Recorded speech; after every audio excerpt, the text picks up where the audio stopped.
আপনি যেভাবে অবাক হচ্ছেন আমিও ঠিক একইভাবে অবাক হচ্ছি, কিন্তু আমি আপনার থেকে 3 গুণ বেশি অবাক হচ্ছি এটা ভেবেছে আমি তো এখন ঘুমায় আছি। আপনি আমার আত্মাকে কিভাবে দেখছেন? আচ্ছা আমি কেন এসব খাইতে যাবো? এই কই থেকে এসব উল্টাপাল্টা লোক আসে বলো তো? আই হাই রে ভাই, আপনার যে পিনি কইছে ভাই, ভাই আপনি এমপল খাইছেন না দেশাল খাইছেন? বুঝলেন নাকি বাদ দিয়ে দিয়েছেন? আমার একটু কর না ভাই। আপনি না বললি ইভা আসবে?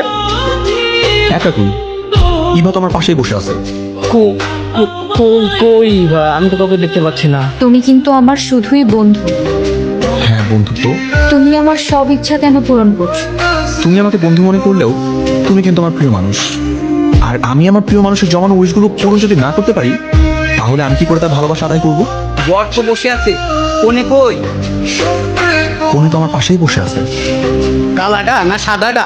আচ্ছা একটু দেখবেন ওদিন 302 নাম্বার কিভাবে যে পেশেন্টটা ছিল উনি কোথায় একটু দেখুন না।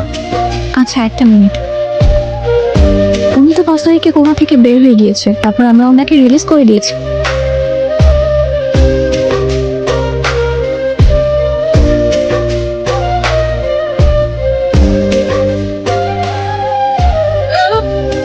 আপনি কি আমার বর হবেন? এই হাসিটাই এখন থেকে আমি আমার শখের বেটা।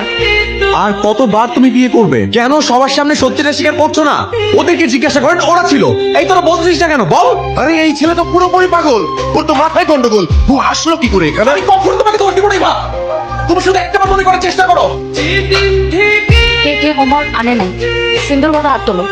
বলেছিলাম না ম্যাডাম, জানতে পারলে তোকে মারতে মারতে মেরেই ফেলবে। আমি কি তোমাদের কখনো মারি? একদিন মারলে বিচ্ছুর মতো দুষ্টু ছেলেরা সোজা হয়ে যাবে।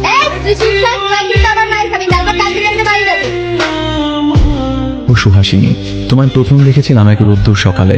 কিছু গান প্রথম শোনাতে যেমন হৃদয়ে গেঁথে যায়, তোমাকে দেখাটাও ছিল ঠিক তেমনই। ওমা, এটা তো আমার রোডে। তাহলে আমি কি? আপনি এখানে? তাহলে আইসিইউতে?